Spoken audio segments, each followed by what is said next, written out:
Commentaire de saint Thomas d'Aquin sur l'évangile de Jean, chapitre 5, à partir du verset 41. L'incrédulité des Juifs. Après avoir confirmé l'éminence de sa puissance par les témoignages des hommes, de Dieu et des Écritures, le Seigneur reproche maintenant aux Juifs leur lenteur à croire. Les Juifs le persécutaient pour deux motifs.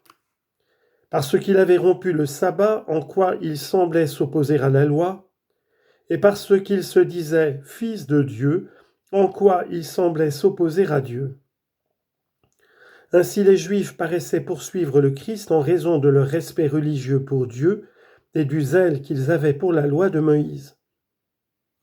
Aussi le Seigneur veut-il montrer que ce n'est pas pour ces raisons qu'ils le persécutaient, mais pour des raisons contraires. Il montre donc que ce qui est la cause de leur incrédulité, c'est d'abord leur manque de respect à l'égard de Dieu, puis leur manque de respect pour Moïse. Lecture de l'évangile de Jean à partir du verset 41. Je ne reçois pas de gloire venant des hommes, mais j'ai reconnu que vous n'avez pas en vous l'amour de Dieu. Moi, je suis venu au nom de mon Père, et vous ne me recevez pas. Qu'un autre vienne en son nom propre, celui-là vous le recevrez. Comment pouvez-vous croire, vous qui tirez votre gloire les uns des autres et qui ne cherchez pas la gloire qui vient de Dieu seul ? Avant de montrer que c'est leur manque de respect pour Dieu qui est cause de leur incrédulité, le Christ commence par souligner l'impiété des Juifs, puis il la manifeste par un signe. Pour montrer l'impiété des Juifs, il commence par refuser l'intention que ceux-ci lui ont prêtée et que les paroles qu'il venait de dire pouvaient laisser entendre, puis il dit quelle est sa véritable intention. Parce que le Seigneur venait de rappeler tant de témoignages en sa faveur, ceux de Jean, de Dieu, de ses propres œuvres et des Écritures, les Juifs pouvaient penser qu'il avait fait cela comme s'il cherchait une gloire humaine. Cela, il le refuse en disant « Je ne reçois pas de gloire venant des hommes ».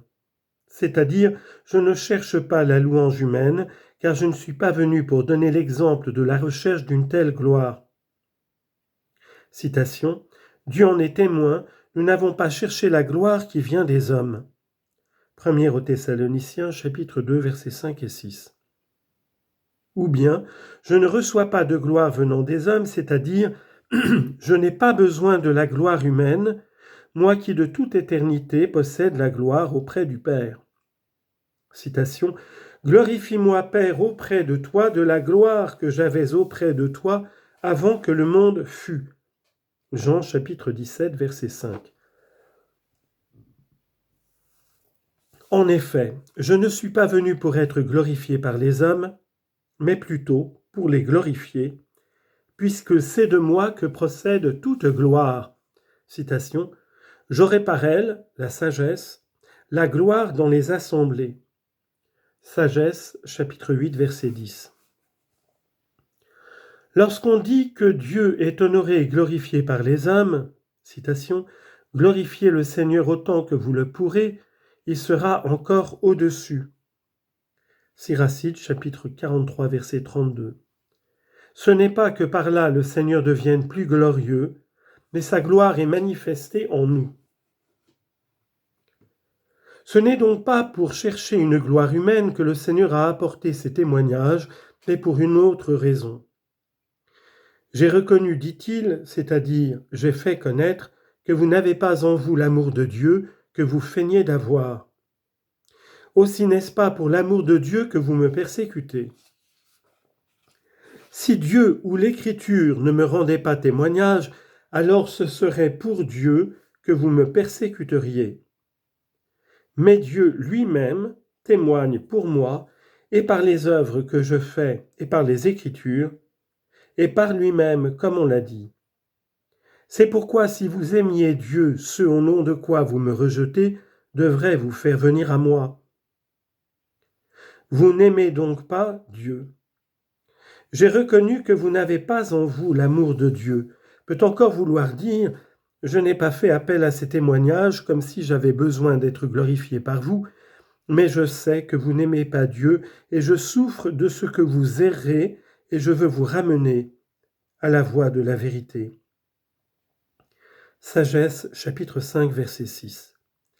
Si je n'avais pas fait parmi eux des œuvres que nul autre n'a faites, ils n'auraient pas de péché, mais maintenant ils ont vu et ils ont haï, et moi et mon Père. Jean chapitre 15, verset 24. L'orgueil de ceux qui te haïssent monte toujours. Psaume 73, verset 23.